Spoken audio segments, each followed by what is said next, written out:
The following is a Papi Chulo Radio original program.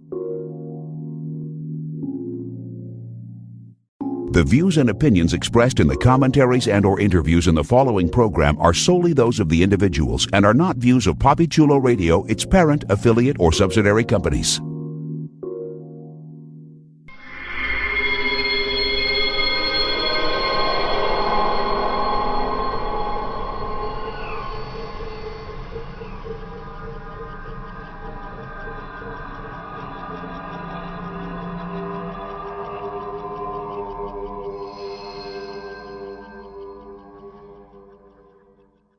Welcome to Are You Afraid? Hashtag AH Stories, a PapiChuloRadio.com original series. Papi Chulo Radio celebrating a decade of podcasting excellence. Today is Monday, July 19th, 2021, and I'm your host, Jeffrey Aruz. During this podcast, we'll be having an in-depth discussion on FX on Hulu's American Horror Stories. Please welcome my co-hosts, Priscilla Rocha. Hey, everybody. And Vinny Hatcher. Well, hello. Let's jump into our discussion of Season 1, Episode 1, which was titled Rubber Woman, Part 1, and Season 1, Episode 2, which was titled, appropriately enough, Rubber Woman, Part 2. Both premiered on July 15th, 2021. Here's the official synopsis of the episodes. For Part 1, a teenager and her dads move into a forsaken home with a grim past. As the family makes renovations, a darkness takes root within them. Brum, brum, brum. And here's a synopsis for Part 2. Scarlett enters a twisted new romance, while Michael and Troy are forced to confront their rocky relationship. Okay, so let's talk about this. This is a spin-off of the Mothership American Horror Story. It's an anthology series. Yes, American Horror Story proper is an anthology series as well, but American Horror Story proper is sort of an anthology series in the new definition, which means a story that spans over a season. Then subsequent seasons are different stories, etc., etc. This is an anthology series in the more traditional sense, a la Twilight Zone, Outer Limits, Alfred Hitchcock Presents, Tales from the Crypt, Black Mirror, where there's a brand new story every episode. Well, they're kind of cheating this time around because it is a two-parter, so it is one story told over two parts. But the next few episodes will be, a one cohesive story per episode. We are going to be discussing both episodes during this podcast. Initially, I was planning on separating them, but because it is one cohesive story, there is a beginning, middle, and end throughout these two parts. I figured it would make the most sense to just discuss it in one podcast. And let's talk about it. Well, actually, you know what? Before we even jump into this, I do want to ask both of you, are we fans of anthology series in the traditional sense, where it's, one story, a different story each episode? Priscilla? Yeah, I love it. I feel like you get a fresh new take on a story or like a universe every chapter, so you never really get bored. And I feel like if it's done well, you never feel like that's it at the end of an episode. You feel like you've gotten all that you could out of the episode. You've gotten all the juice out of the orange, so to speak. Mm-hmm. Yeah, I feel you on that. I think one of the sort of scary things, and we're talking about a horror series, but one of the scary things about an anthology series is that, sometimes you will find clunkers. And so that's the only thing that's a little spooky about an anthology series. Out of every really great Twilight Zone or Black Mirror, episode, maybe an episode or two down the line, it's going to be a clunker. So that's the only worrisome thing about an anthology series when it's done in the traditional sense. Vinny, what about you? Are you a fan of anthology series? I grew up watching Tales from the Crypt. Like that was like my late childhood, early teenage. It started, and it was one of my favorites. And I also grew up watching the original Twilight Zone and the other iterations that they've done, and I've always enjoyed it. But I think exactly the points that you guys to make are very valid. On the pro side, it's like when you have a series that you're passionate about and you want to explain to someone and they're like, well, what is it about? Well, when it's a full-on, full-season story arc with the same character story throughout an entire season, it's really hard to get someone engaged, because you can't give away plot details, you can't give away a lot, and it's hard for someone to commit to. So I've found in the past that, like, when I do love an anthology show and I'm introducing somebody to it, it's a lot easier to share that love because they can just get their toes wet with one episode, and it's a completely encapsulated story. So I love that aspect of it, and sometimes the stories are absolutely engaging and amazing. But then, like you said, other times there's those episodes, like I can't remember the specifics, but there were a few Black Mirror episodes, for example, where I was like, you know what, I'm not even going to finish this. And then the new Twilight Zone that they did, that was an example of one that would have like a really good episode and then a really stupid or slow episode. So it's kind of hit or miss, but at the end of the day, no, I do enjoy them, and I think they have a lot of potential. Well, let's talk about this one. So let's start off with the theme of this two-part premiere event for American Horror Stories. The theme is a haunted house. It's a very familiar haunted house for the three of us that we watched the Mothership. This is a continuing story of the murder house that we saw in season 1 and that we revisited in the Apocalypse season. So this is the first episode of American Horror Stories. They released 2 episodes that night. It's a 2-part event, and they brought back the murder house. Was that a good decision? Question mark. Vinny?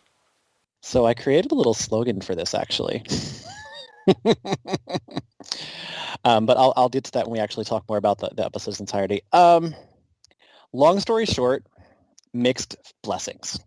I think that as much as I love the Murder House, and trust me, the first season remains one of my top 4, if I had to name a top 4, it's probably number 2. But at this point, it's like, if you're going to go back to Murder House, you need to make it good. Like, I loved how they did it in Apocalypse. It fit the story of the overarching season storyline.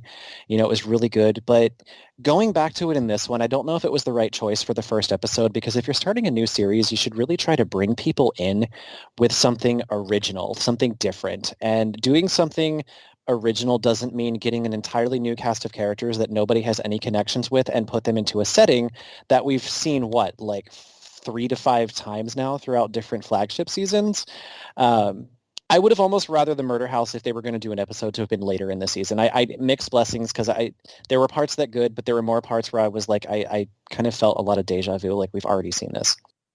It's funny because I completely agree with everything you said, but I understand from a marketing point of view and from the showrunners and EPs and all that kind of stuff. Oh, totally. I feel like it's the opposite of what you said. Like, I think that they chose to do this as the first one is because of the familiarity, because it is the Murder House, it's iconic, and so they thought they could bring in some of the AHS regulars.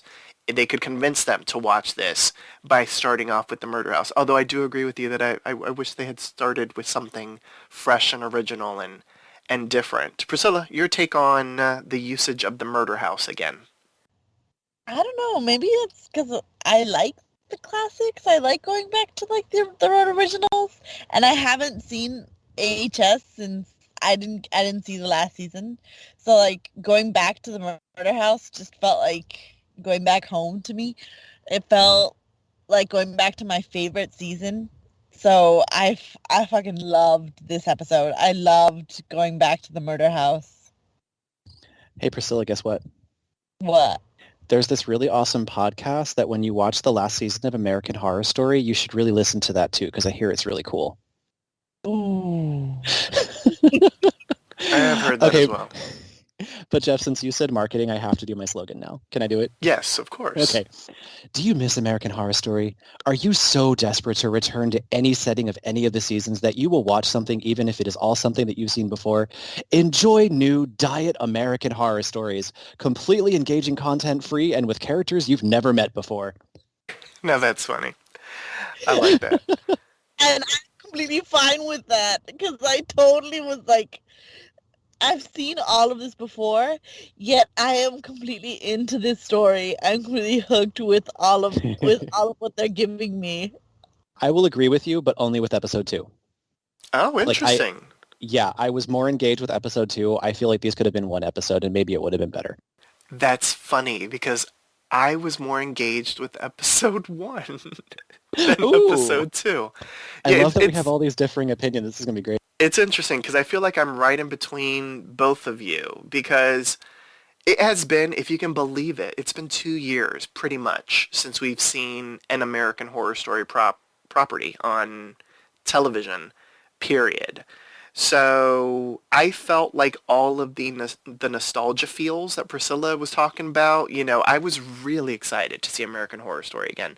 And there's part of me that really enjoyed elements of it, but part of me was also like, I wanted more, and I didn't get all of that satiated. And part of it for me was because of the next thing that we're going to talk about, the characters. I did not really connect with the majority of the characters. I found Yes. the majority of the characters really unlikable. And the problem in a horror film, in a horror series, and in an anthology where you're going to have different characters every episode, you kind of have to root for at least a character or two because you have to get invested in the characters because as the bodies start dropping, as they start piling up, you have to be invested in the characters in them and their survival. And I did not really get that these 2 episodes. Like, if I'm being fully honest, the only characters that I found myself kind of liking were Matt Bomer's Michael. I found him the likable one out of the couple.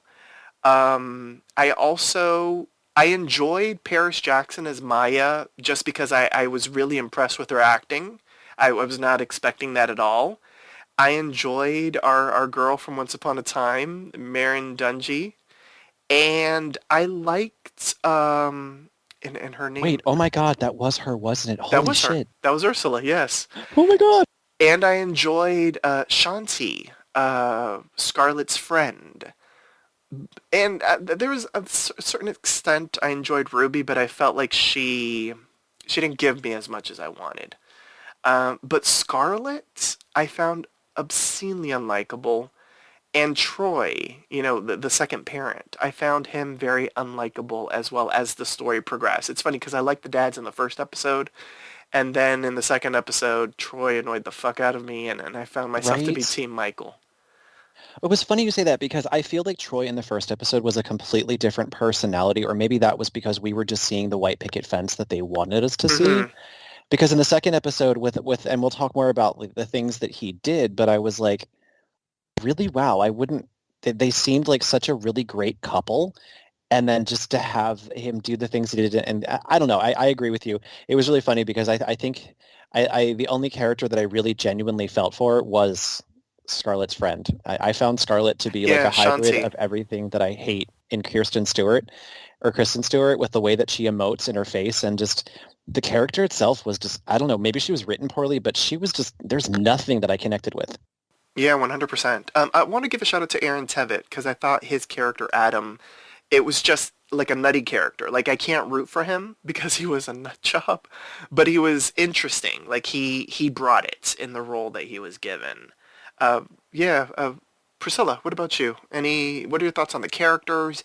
Did any stand out for you? Did you like some? Did you hate some? What'd you think of the You characters? guys are so odd because I liked Scarlett Really? after seeing how much the other girls were such bitches to her at the first episode. I was kind of like, okay, no matter what you do to these girls, I'm rooting for you because those girls deserve to die. What the hell? Oh, I don't Fuck that. disagree with you. I did root for Same. her to get her revenge on the girls, but I still couldn't find myself really rooting for Scarlet, period. It's kind of like when you really hate somebody and you've had like a bad relationship with them your entire life, but then you hear that something tragic happens to them, like you sympathize and you can emote in a way that is understanding, but you still hate their guts. That's funny. Mm. Because I was trying to, like, think of other Ryan Murphy characters. Because, like, Chanel Oberlin over on Scream Queens is unlikable, but she's still fun. Like, she's fun in her sort of, like, bitchy, see you next Tuesday-y uh, persona. You know what I'm saying? Like, she's Oh still yeah. fun. And I just didn't find Scarlet fun. I think it's because she's not meant to. She's kind of meant to be a sociopath without like Yes. any of the. She Any of isn't like a the. Tate, because even Tate in season one, I didn't like him. I didn't root for him and Violet. I know that there's like a whole shipping community that people love them some Violet and Blech. Tate. I did not enjoy them together, but I enjoyed Evan Peters' performance as Tate. So, because he's a sociopath, and so hmm I get that they were kind of trying to mirror that with Scarlet, but I don't know what it was. I just didn't connect with her. Like I wasn't moved by Scarlet. I don't know if it's the way that they wrote the character or if they instructed her to play it this way, but there were definitely moments where I feel like the character was meant to be humanized to give us the opportunity to connect with her, but the thing is, it didn't translate. I feel like Scarlett was a very one-note character the entire 2 episodes. I didn't really sense much development with her as a person.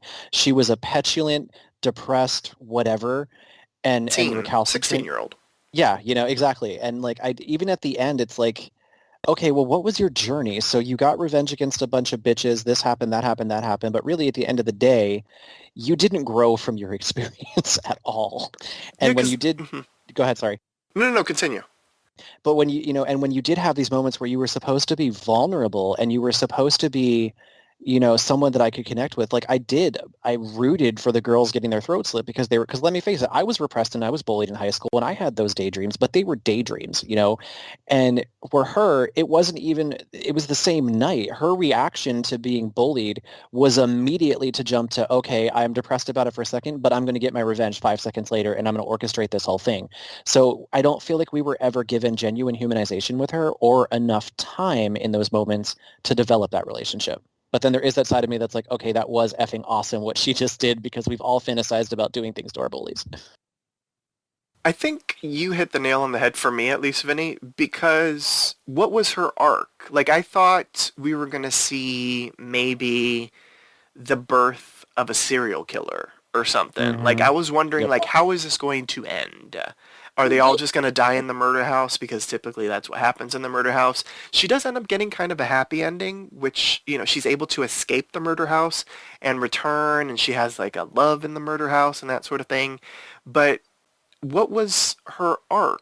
I was very confused by that. I thought by the end of it, we'll get a final scene where she becomes like a serial killer and she's well known and that sort of thing. But we didn't get that, and that was a bit disappointing for me. Priscilla, you liked And her.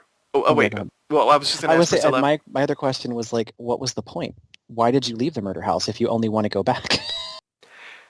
Yeah, Priscilla, explain it for us because clearly Vinny and I didn't connect with Scarlett, but you liked her, and I'd love to hear your point of view because you like the character. She wants to see the world. She wants to explore, and like that makes sense to me. And what also made sense to me was the fact that like you did get the birth of a serial killer. You did get the birth of somebody who went after revenge killings of this other guy who she barely knew, but her girlfriend suffered from, and she killed him with the murder outfit that she wore in Murder House, and I'm fairly certain she did that with other people too. Okay, all right. So I, I can see that. I'm not so I'm like I wish the show had gone like more into detail about like what she does further from that, like whether like those were the only deaths that she perpetrated or if she did more, because I'm fairly certain with like how her porn viewing was going and stuff like that it was just like the tip of the iceberg and she was going to go into more like sadomasochistic deaths in the future. Yeah, there's and I that. think part of the problem you run into with anthology episodes is because you only have an hour, you have to sacrifice certain plot elements that you would normally get when someone has a complete character arc. And it can be very abrupt when you immediately disconnect with 3 people in a car moving to a place and you get them talking about why they're going there, but you know almost absolutely nothing about their history. So we didn't know until later in the episode, obviously the kidnapping and all that, which we'll talk about. But I mean, really, we didn't get a really good background fleshed out for Scarlet. So I know for me, sometimes it's really hard to connect with someone in anthologies because of that. And there was nothing that she did that normally would allow me in an anthology to connect with the character. There was nothing that really like, okay, I get it. I like you now. Well, let's talk about the kidnapping right now. So as a child, Scarlet had been kidnapped for, it wasn't that long. It was like a couple days, right? It was like 10 days, I think they Yeah, said. 10 days. What did we think of that plot line that just came out of nowhere? And I don't know if we got a really good bit of connective tissue with that plot line outside of the fact that they were like, well, maybe that sort of influences her sort of like porn viewing habits and fetishes and that sort of thing. Yeah, did that plot line, that little thread of her being kidnapped as a child, just come out of the blue for either of you? Priscilla, I'll let you go first.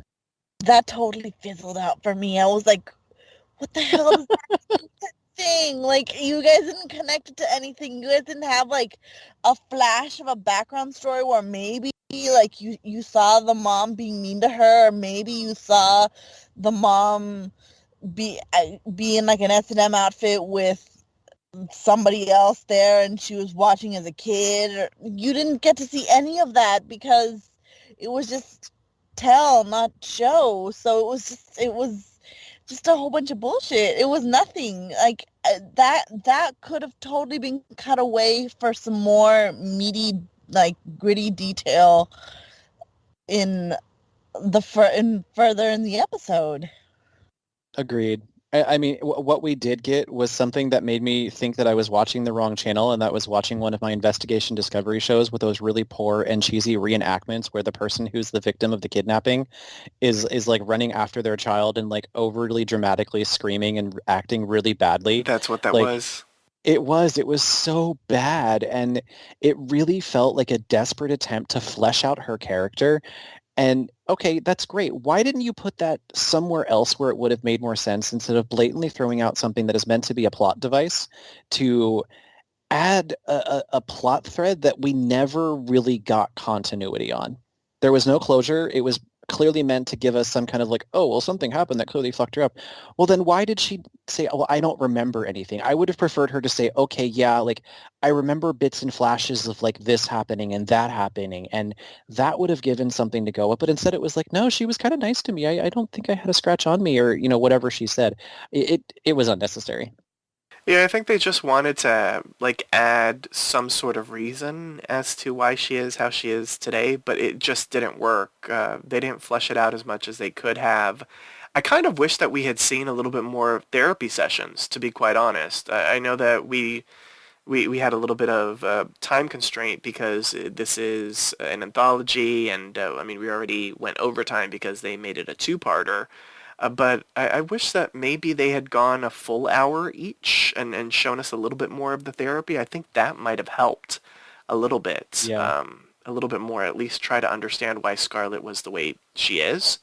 Something that I want to discuss now is something that was kind of refreshing to bring back into American Horror Story that in my opinion has been a little bit lacking, and that's the sort of like the overt use of sex, you know, sexuality, kinks and that sort of thing. I feel like we used to see that in American Horror Story a lot in the early seasons, and then it sort of fizzled out a little bit, and maybe has made a little bit of a resurgence in recent seasons. But it was interesting to see that, especially because Murder House sort of started it all. And, you know, so they brought back some of those elements here, and clearly you kind of have to when you have the rubber suits. So let's talk about this. Scarlet has an extreme sort of kink fetish. She loves BDSM. She sees herself as, you know, the implementer of the pain, we learn. She's watching a whole bunch of porn. She ends up putting on the rubber suits, and we see her multiple times throughout the two-parter in the rubber suit, you know, sometimes as a gag, sometimes, you know, using it to murder people. What do we think of the usage of how they used sex and kinks and that sort of thing in the episode? I Vinny? loved it. I absolutely loved it. I grew up watching Friday the 13th, Halloween, Nightmare on Elm Street, all of the 80s, early 90s slashers that it's always an interwoven sensuality and slaughter.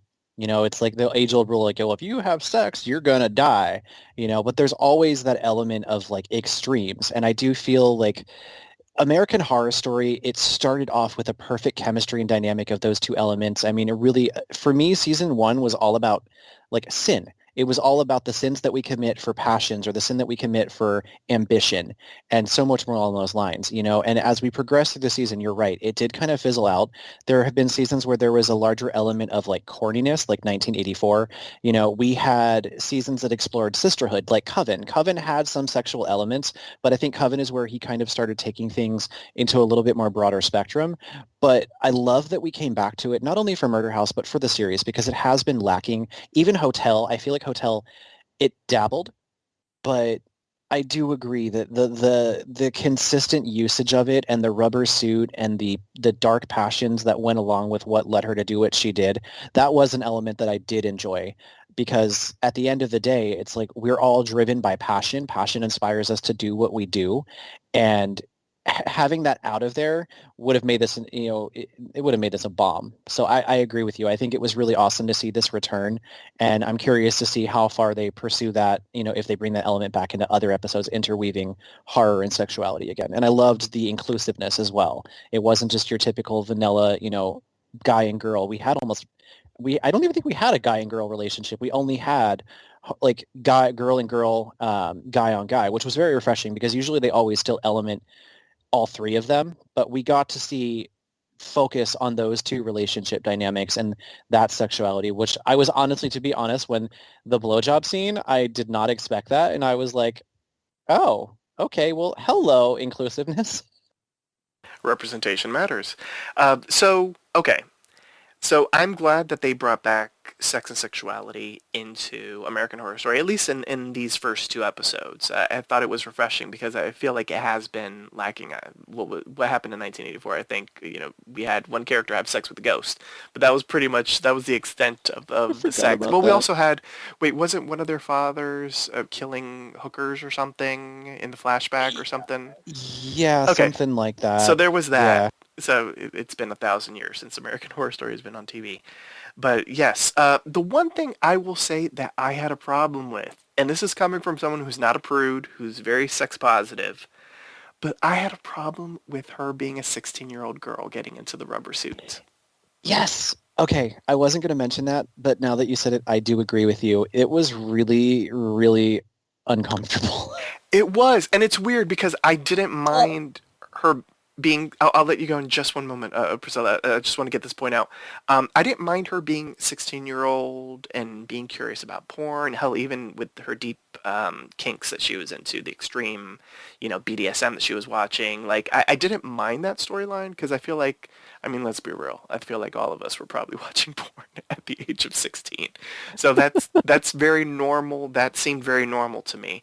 But to have her be 16 and to put on the rubber suit, for me, it felt a little bit icky. And I think it's because, we're so used to the concept of just, young girls being sexualized in the media.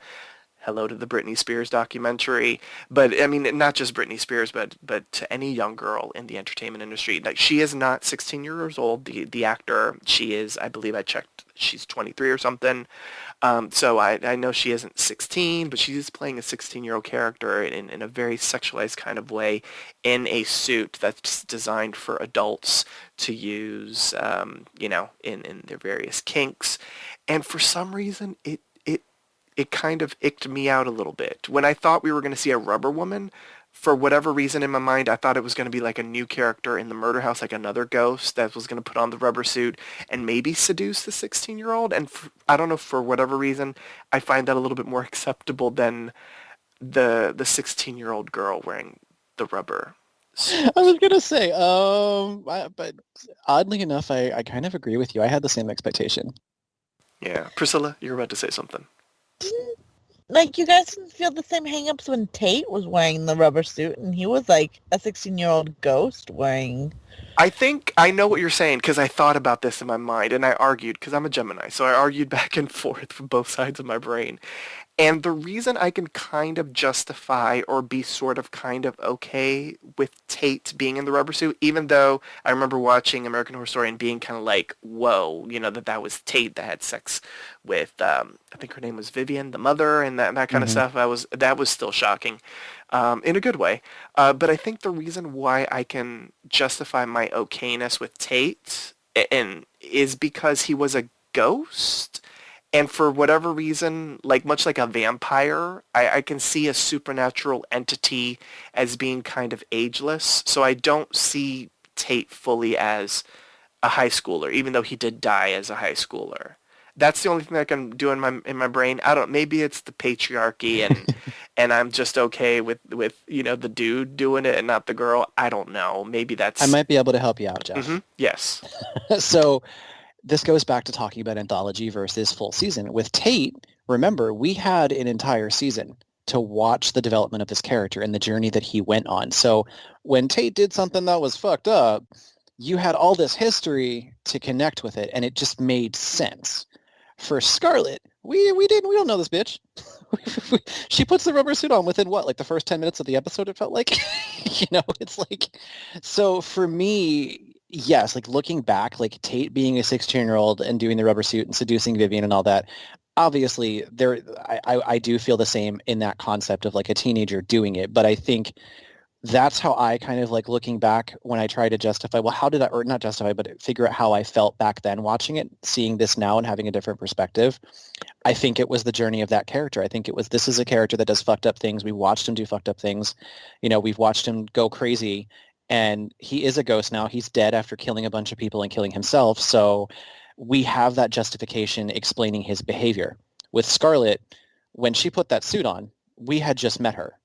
And even when she did it later, it's still that first time, that was when I had the ick factor. That was the initial reaction.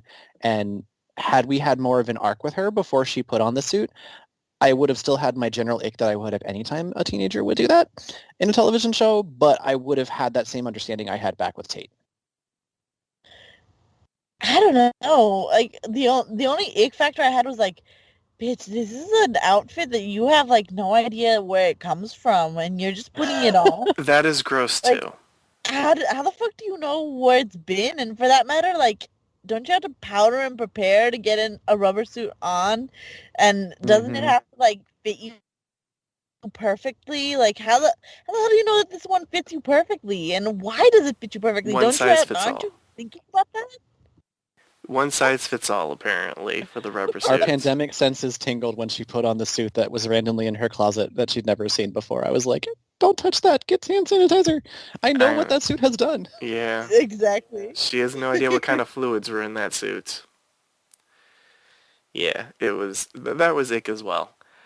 Okay, so let's talk about the moment where things go wrong for Scarlet. So she's flirting with, like the hot girl at school who she feels, isn't out. So they're doing like this secret flirtation via text. And she ends up going to a slumber party and things go wrong. Can I tell you, when we find out that she's being filmed and streamed on like IG Live or some shit, my jaw dropped. I was not expecting this. It was, oh my god. Like, I really felt for Scarlet. If there was any moment in this two-parter that I felt for Scarlet, it was at that moment where she was basically being used by Maya and her acolytes for entertainment.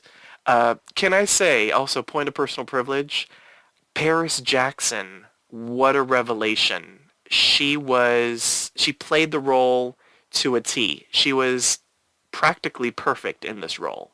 I became a stan. Like, I was already a stan just because of her family and everything that she's gone through.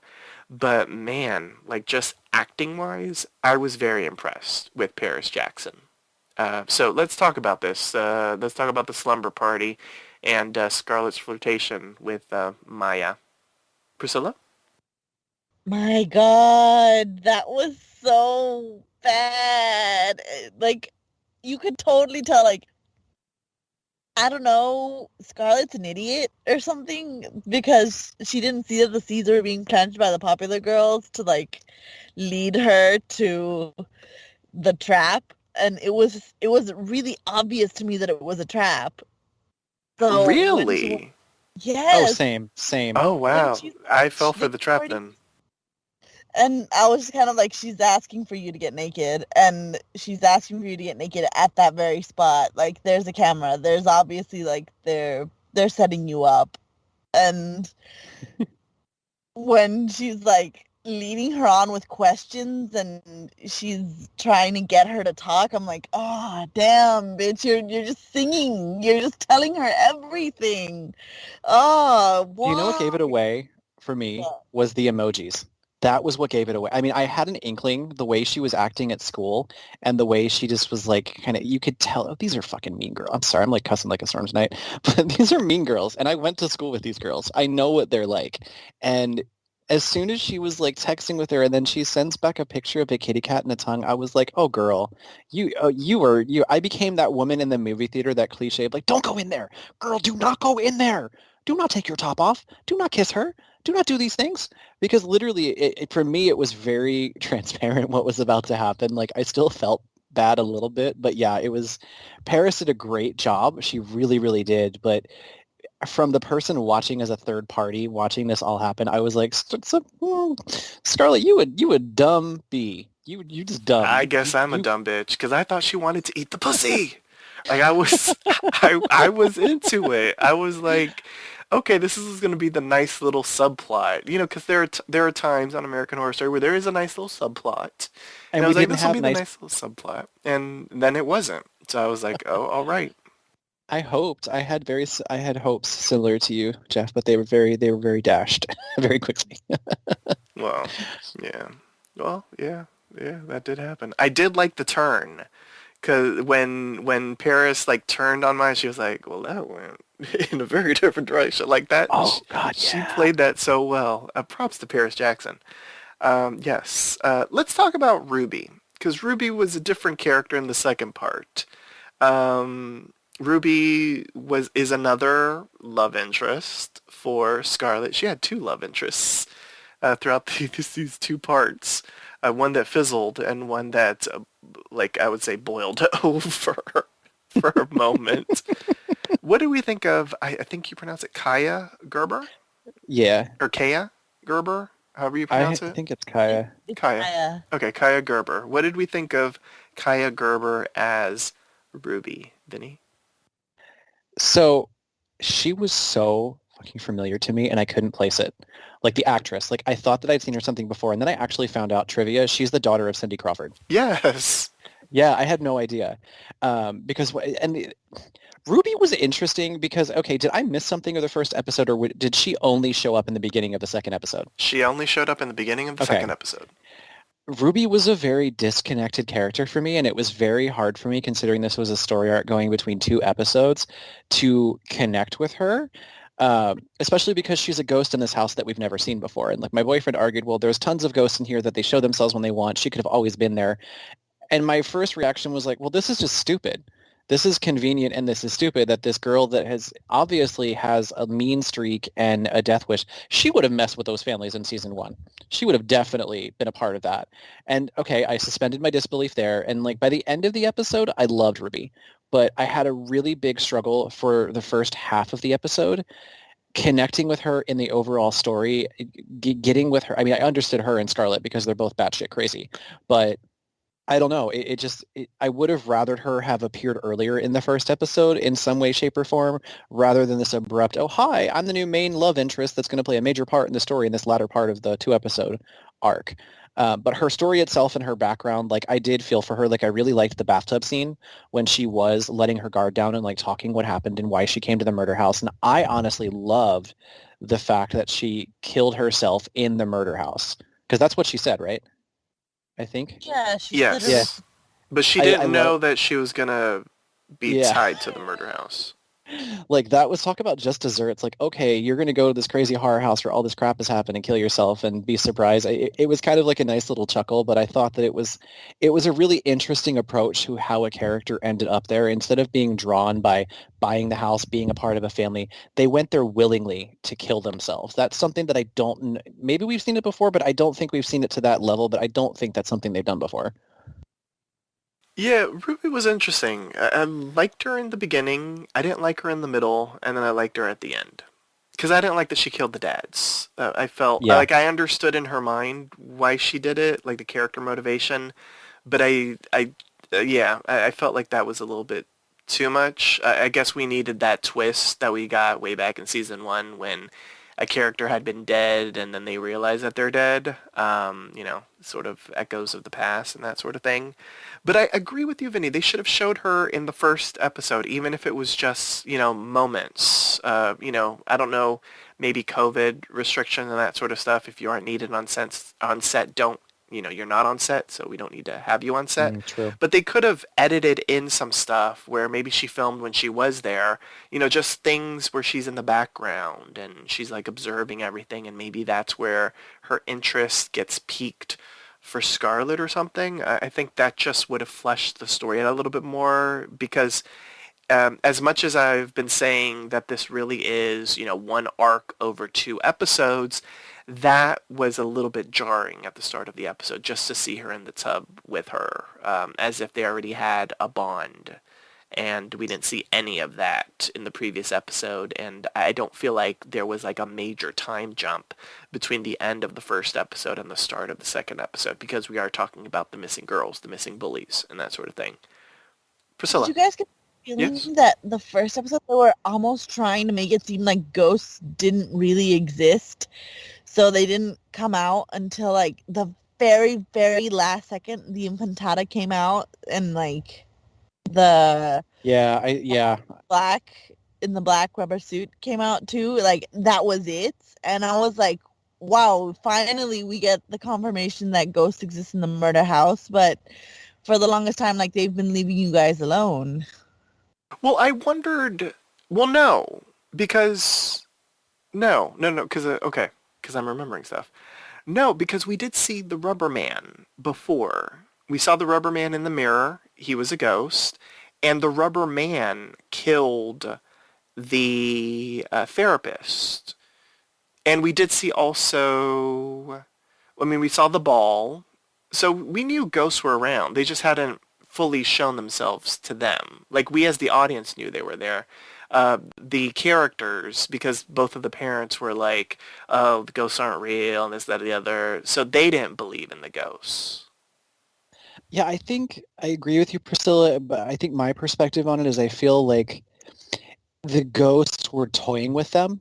And that was what we were supposed to take from that was the ghosts that were highlighted in this story arc were definitely they but they were kind of playing up that whole sneak factor of we're just going to ease up to it.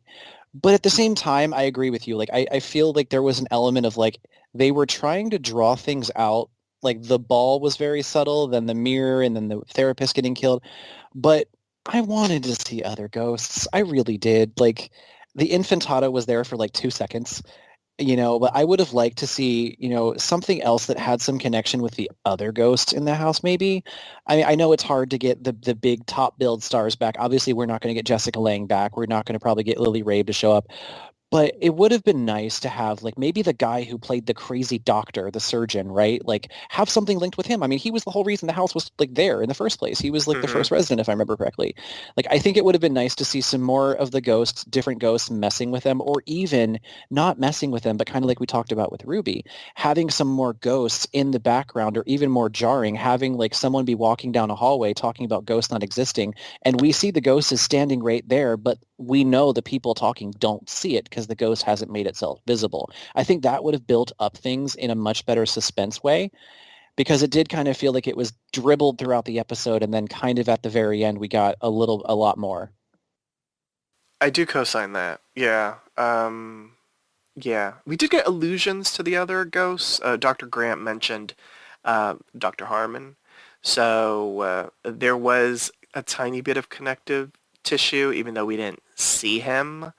So, I mean, I guess that is unfortunate. We did get some callbacks to other ghosts. Like, I don't know if they were played by the same actors. Probably not the kids, because you would think the kids are older now. But like the kids that are dead in the house, like that's a callback to some of the older ghosts. The nurse is a callback to, previous ghosts that we were introduced to. Clearly, the Infantata as well is a callback to, one of the creatures from season 1 of the Mothership.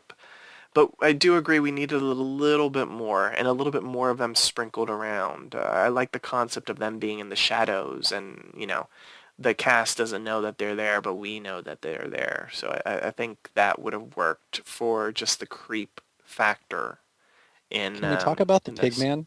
Yes, Piggy Man. That Like, is a why would- callback as well. I forgot about him. I like, why did that made absolutely no sense to me. I mean, it's been a while since I've watched Roanoke, but I don't think there was a connection with Roanoke and Murder House, was there? Yes, the Piggy Man was in season 1 of Murder House. Oh God, it's been that long. Okay. Okay. The actor that plays Cam from Modern Family guest starred in that episode, and he was scared of the Piggy Man, and it was in that bathroom when he saw the Piggy Man. But remember, it wasn't the Piggy Man a ghost. I think it was people that were like stealing from the house, or they were squatting in the house. It was like a real person Okay. that was in the Piggy Man thing, I think. I can't remember now because it's been a moment since I've seen the very first season of the Mothership, but I do know that there was a Piggy Man moment because he Well, went thank to you, go because see Dr. Harmon or something. I don't remember. okay. It was something like that. Yeah. Because I just immediately was like, because they also talked about the butcher at one point in this, referencing Roanoke again. So I had forgotten about that in the first season. You have now helped me connect the dots. I appreciate you. Yes, you're welcome. Although I don't know if the full context, if I gave it properly, but I do remember there was the Piggy Man scene, and it was the dude from Modern Family. Yes, because I was shocked, because you used to have a Modern Family, and then all of a sudden he's getting Piggy Manned. Okay, so let's see. Let's talk about the deaths that were featured in over the course of these 2 installments, because there was a lot of death. Like the bodies did pile up. I feel like everybody that died actually did deserve it for the most part. What did we think of the deaths? Were any surprising? Were you surprised that Scarlet didn't die? I wasn't surprised that Scarlet didn't die because, like, they wanted something kind of like the whole Tate Violet thing, and but they wanted it to be like a slight twist, something slightly different to make it more Romeo and Juliet slightly, but with a lesbian twist. And having one be alive and one be dead, and to visit only once a year is as Romeo and Juliet as you can get. So, Diet American Horror Story, now with a slice of lesbianism. yes. There you go. I wanted Scarlet to die, but I had a feeling that she wasn't going to. And I don't think there was really any death that was surprising. I almost expected that Scarlet's best friend was going to show up at the house out of concern and be like the one martyr victim that was like trying to help her, and Scarlet would kill her. I felt like there was a story arc there that we didn't get to see because the friend only showed up like I think twice, but she felt important. So I was pleasantly surprised that she survived and she didn't get enmeshed. But when she did her whole dialogue of like how she was impacted, I was definitely affected. I felt for the poor girl. As far as the Yeah. dads, that was so obvious. It was literally like I knew someone was going to be the Violet of this episode. So it was kind of refreshing when that wasn't Scarlet and that she did live. But with the dads, it was I kind of saw that coming, and I pretty much expected that was going to be the case. And I loved the scene in the basement with the 4 girls because it was definitely like, it was chaos. It was pure, utter chaos, and the flashing lights and the sense of urgency in the characters, and the actors did it really well. Like, again, Paris Jackson was phenomenal. And just Scarlet, just wearing the suit and not being able to see her emotes, but I knew what she was feeling. So I will give her credit in that regard, the total bloodlust. The ambience of that scene was really, really well done. It was a flashback to some old school slashers. But it would have been nice to have been totally surprised by a death, but that didn't really happen. The contractor, I felt bad for him. I felt sorry for him. Oh, The yeah. was just there out of nowhere and was just Oh, yeah, I wasn't surprised, but I definitely felt bad. And then when he came back later and he was like, I've got the numbers for it in death, I'm like, oh, you poor man. I know, right? Yes. Well, you know, it's a living. Uh, okay. I was worried for Shanti, the best friend. When she showed up at the end and she like spilled her heart out, and then like the bullies were hovering, and even Ruby, because Ruby was kind of nuts. So I was just like, please let this girl live. And she did. So I was very happy with that. I will co-sign all of the excitement for when the bullies died because they were horrible. Yes, and Ruby torturing them by cutting their faces off in death and in Ghostdom. It was fantastic as well. We've been talking about the mythos, throughout the podcast, but something that happens at the end that's part of the American Horror Story murder house mythos is the rules for the ghost. We do see Halloween at the murder house again, and we know that on Halloween, ghosts can leave the murder house, they can run amok, and for that night only, and that sort of thing. And we get that taste in this in this one-off, even though it's just with pretty much the ghosts that were introduced in this sort of self-contained story. So I am glad that they continued the mythos. I was really excited when we saw, the glimpses of it being Halloween time, because it reminds me of, the great episodes of American Horror Story that take place on Halloween. Did this live up to my Halloween AHS expectations? Not really, to be quite honest. Although I did like that we got to see like a haunted maze, because I personally like going to those. And there's always a little thing in the back of my mind of like, a killer could actually kill all of us, as we're walking through this damn maze. And that basically did happen in the episode. What did we think of Halloween in Rubber Woman? Just once, I want them to get all of the I really wanted, I knew it wasn't going to happen, but I would have loved to see the doors to Murder House open with some twisted, weird music and every single friggin' ghost walk out those gates. It would have been such a nerd moment for me that would make me so happy to see all of those characters from that season that died and that we know are in that house, and just all of them come out to unleash their hell on the world. It would be so impactful, and I was really hoping it would happen, and obviously it didn't, but no, I loved it. That was one of my favorite elements, because no matter how shitty they are, you do have an element of like empathy for the fact that like these people are trapped in this house, and let's face it, the roster of the number of ghosts in that house like exponentially increased with this story arc being added to the mythos. So it's like, obviously they go somewhere when they're not there, but they're still always there. So it's pretty cramped, right? Like I love the element of like Ruby passing Gladys in the hallway and being like, thanks for not stabbing me lately, sis. It was kind of like high school, but it's really getting to that level. And so seeing all of them walk out on Halloween with spooky music, I think that would have been amazing, but it was really well done. And I co-sign with you on Corn Mazes. What about you, Priscilla? I liked the Halloween. I felt like it was a really cute couples date, especially the part where they're like, "I saved you one. She's in the corner." Like, and it's just a murder. It's just a murder ghost for them to murder. I'm just like, damn. How do you know that that's the murder ghost and not an actual alive person that you're killing the outside of the house? Like, shit. Okay, y'all are fucked up. But okay, that's how your coupleship works with each other. That's how y'all get down. Okay, I'm down for that. But God, it wimped out so much. But when all four of the bitches got together and they're like, I can't hold them off. Run! And I'm like, God damn it, really? It's gonna end up like that? You're not gonna work 2 against 4 or you're not gonna tell your friends so it'll be 3 against 4 or something, or to that extent. That's I will cool. agree with you because if Scarlet was able to kill all four of them, why wasn't she able to stay behind and help Ruby? You mean in the murder house? Yeah, because I think what Priscilla, what you were saying is like, why did Scarlet run away and like not try to team up with Ruby against them, right?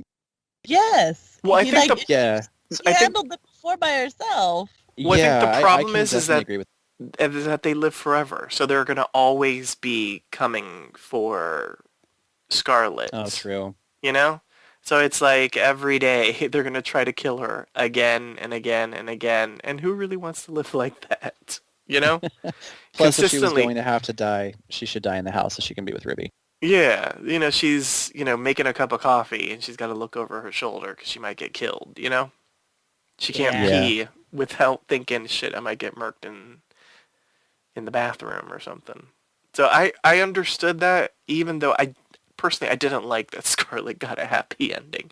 I honestly don't really like when they do a full-on happy ending at the end of American Horror Story.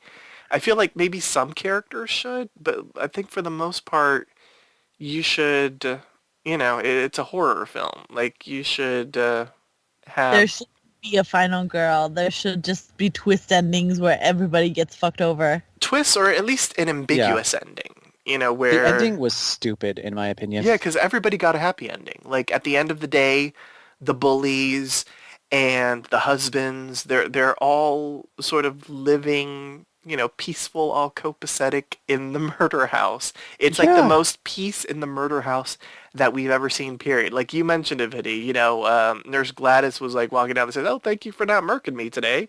Like, it's too peaceful in the murder house. It was strange Let's to face it, me. would Constance let that shit go down?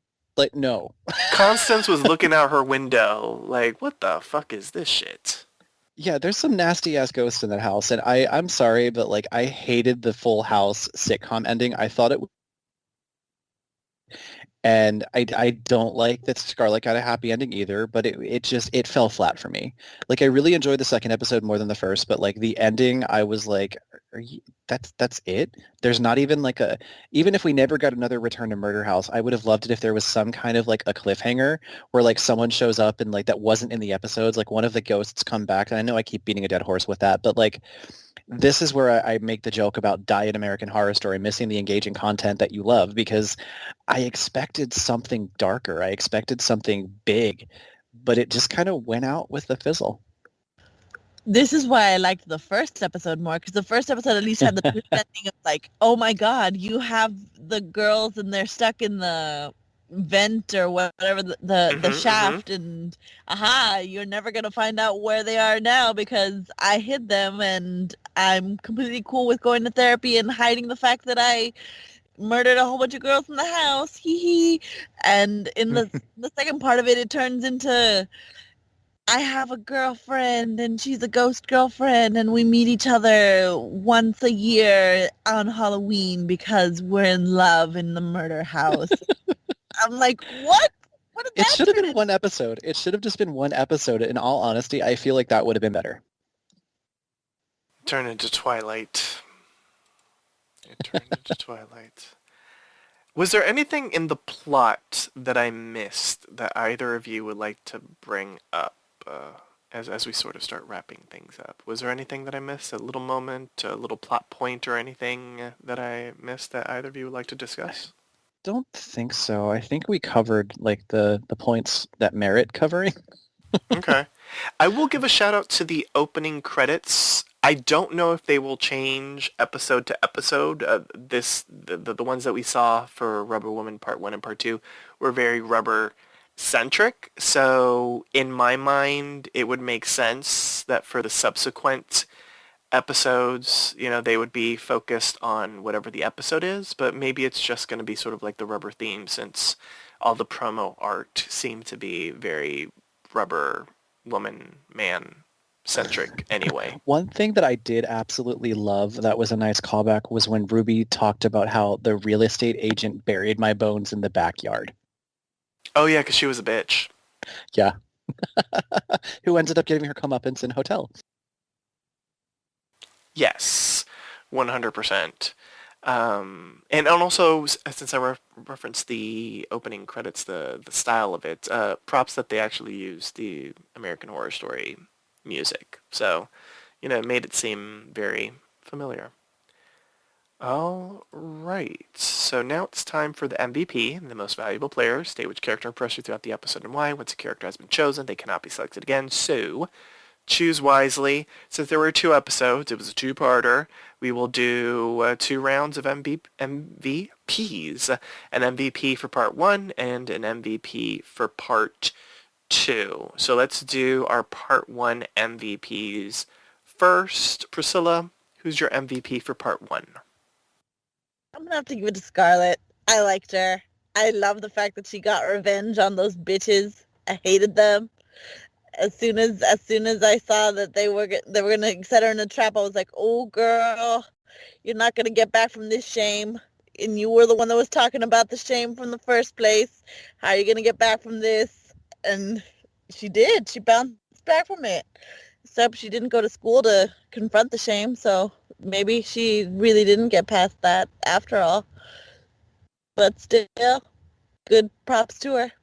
Scarlett for my MVP. All she needs is the Game of Thrones lady for the shame. Vinny, what about you? Your MVP and why? The first episode, there were. It may sound weird, but I'm going with the therapist, Maren Dungy. I loved the therapist, and she was really, for me, I don't want to say comic relief, but I just really enjoyed her character, and I wanted to see more. And I felt that she served a really good purpose because it was her death that was really the first death that started everything. Because I think with Murder House 2, murder wakes that house up even more. A gateway to things. We knew things were getting started and we knew things were going, and the Rubber Man did it. So it's like, oh my God, there's the guy, and she was the gateway sacrifice, whatever you want to call it. But that aside, I just really enjoyed her character. I know that she had some better lines in episode 2 when she talked about writing a book and her ambitions. But no, I really enjoyed her character, and I thought that it was, it was kind of funny that another therapist is in this house now. I really enjoyed that fact. But also my choice is because there really wasn't another character that came to mind immediately more so than her, because I didn't really like a lot of them. Perfect. I was so scared mine was going to be taken away. But I have to give it to Maya. Maya. Was my second choice. Okay, awesome. Maya, Paris Jackson for me. She was, for me, the revelation of the two-parter. I was just very impressed by her acting as an actor, her emoting. She was a bitch, but she played that bitch to a T. So, I will give it to Maya. Now, time for MVPs for part 2. Vinny, you start things off. Who's your MVP for part 2? Actually, Jeff, I'm going to be nice because you don't always get to go first. I'm going to let you go first. Oh, that's very kind of you. All right. Okay, that's awesome. I was not expecting to go first, so I'm getting thrown for a loop. But okay, so I'm gonna give it to, and it's a character that had a teeny tiny little role, but he just played the fuck out of it, and I have to give it to Aaron Tveit, Adam. He just went from 0 to 1,000 in a split second, and it worked for me. It fit into the craziness, the nuttiness, the horrific nature of the murder house. It was very believable for me, and even though I didn't really like the husband dynamic in the second episode, the marital strife just sort of came out of nowhere. And maybe it is a problem, as you said, Vinny, because it is a self-contained story told over 2 episodes, but it doesn't have the benefit of a 13-episode season. So that fell flat, but even though he's involved in it, it worked for me. So I enjoyed Adam. Vinny, what about you? I'm going to have to give it to Ruby. I didn't like her kind of like you, Jeff. Like, there were moments most of the episode where I was very disconnected with her and didn't like her, but in the end, there were things that she had done that I did like her. And the journey that I went on with the character of Ruby, coming from a place of like, who the hell are you and why are you in that bathtub? by the end of the episode, like I knew who she was. I walked away from this episode with her being perhaps the most memorable character for me because, okay, let's just face it, purely like shallowness, like I love the Madonna look from the 80s. It's one of my absolute favorite. Had I been a woman in the 80s, I would have been rocking fishnets, cut-off jeans, and a black leather jacket and a headband all the time. But it was just that with the persona and like everything about, there was this gravitas to Ruby that she won me over by the end of the episode to where I do walk away from it impressed with that character. So giving it props to Ruby. I feel like we all know who Priscilla's going to choose. Mm. I feel like I know. Maybe I'm wrong. Priscilla, your MVP? I'm going to give it to the best friend. Oh, I am surprised.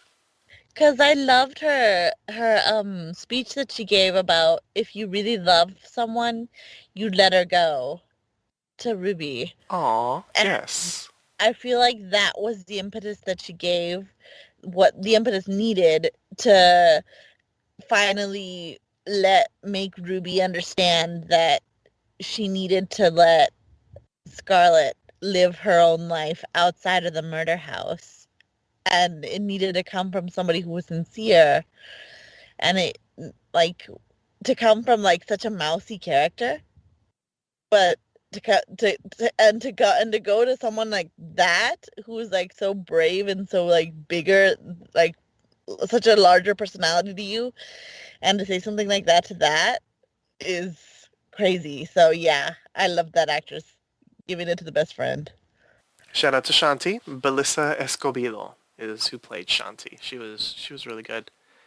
Now it's time to rate the episode. How would you rate this episode on a scale of 1 to 10 infantatas? The point system is allowed, and if you found the episode exceptional, deserving of more than a 10, you may grant it the coveted golden infantata.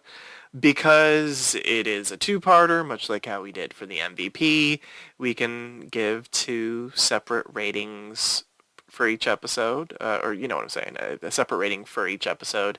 I do feel like we all want to give a separate rating for each episode based off of just, the casual conversation we've been having this past hour. So let's start off with Vinny.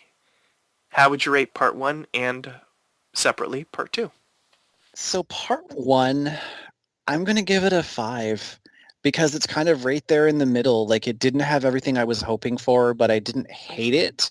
I also didn't love it. It was just like diet American Horror Story. I keep saying that, but that's like what I felt like. It was there was so much potential for what they could have done and twists they could have given us and new things that we could have experienced. And it did come across to me as more of the same. And while there was the element of wistful nostalgia, at the same time, it's a new series. You're launching a new platform. I would have liked to see more. So yeah, first episode, I'm going to give a 5. Did you want me to go ahead and do the second one? Absolutely. Okay, so the second one, I'm going to give a 7. I loved more parts in the second episode. I think that we got more action. I think we got more things going and happening. I mean, obviously, the first one was kind of like setting the stage. That's what I'm looking for. And in the second episode, we get more of the meat and potatoes.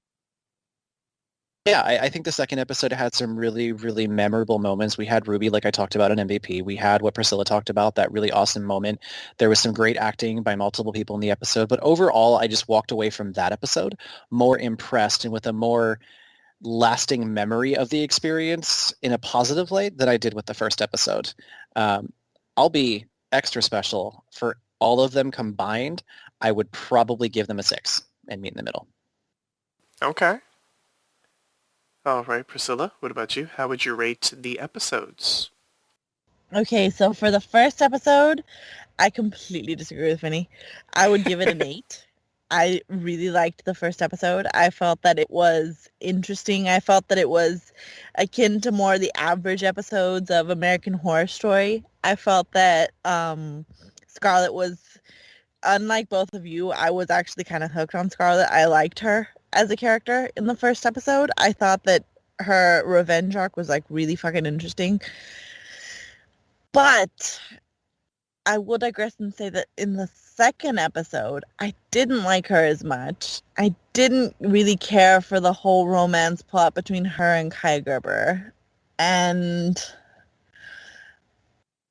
I felt that the whole happy ending was really hackneyed and not true to the whole American Horror Story aesthetic, which is that everybody should suffer and everybody in the in the house should suffer, at least, if not necessarily the story itself, and there shouldn't be any final girls.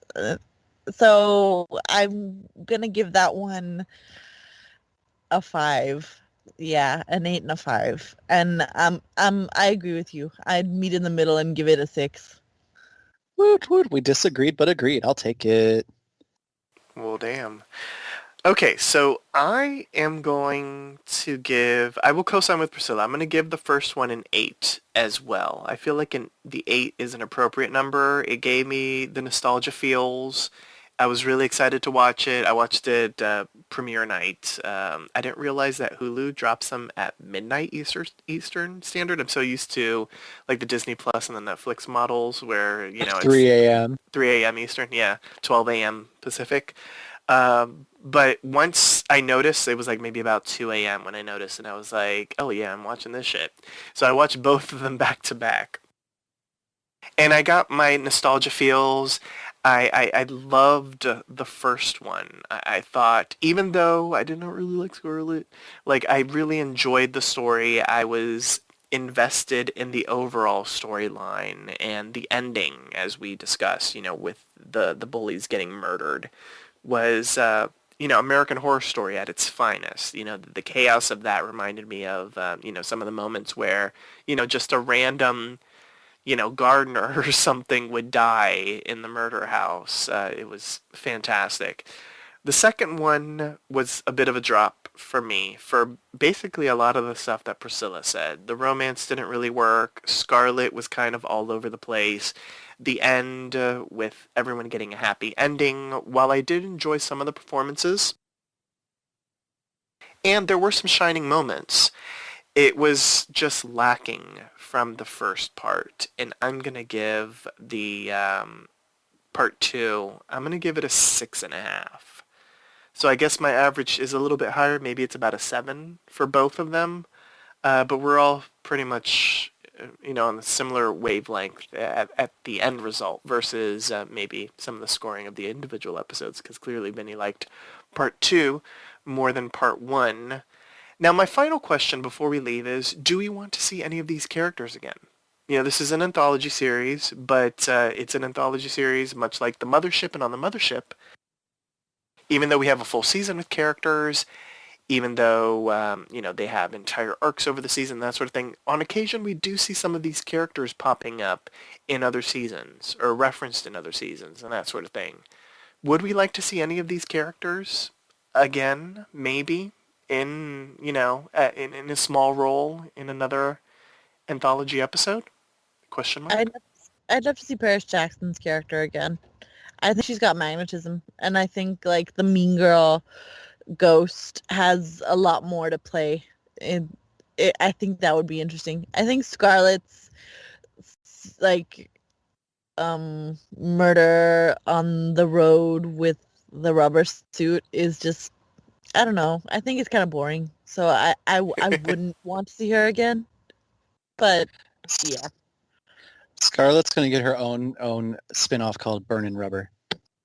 Okay.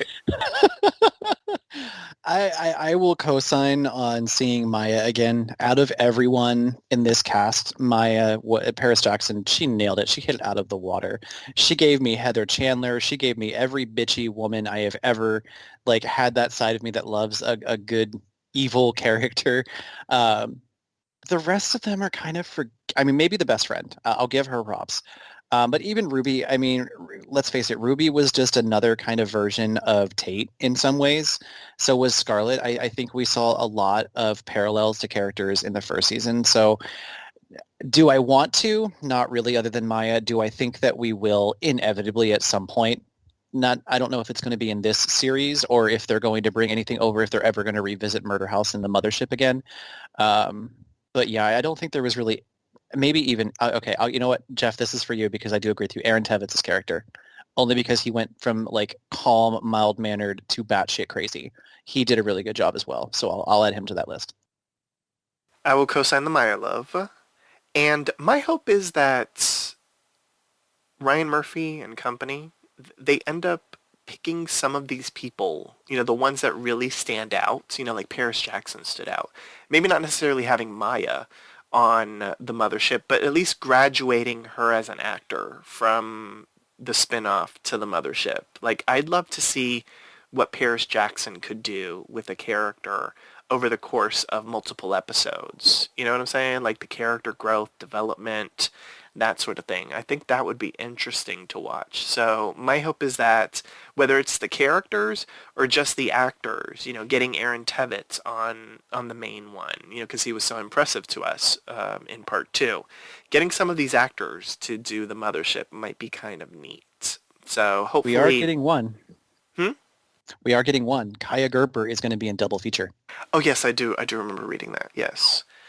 So hopefully we get some more of that, because clearly with this spin-off, with its anthology style where it's, a different story every episode, they're going to be bringing in a whole bunch of different actors that they've never worked with before. And so hopefully they can, pick some of the gems from these episodes and upgrade them into the mothership.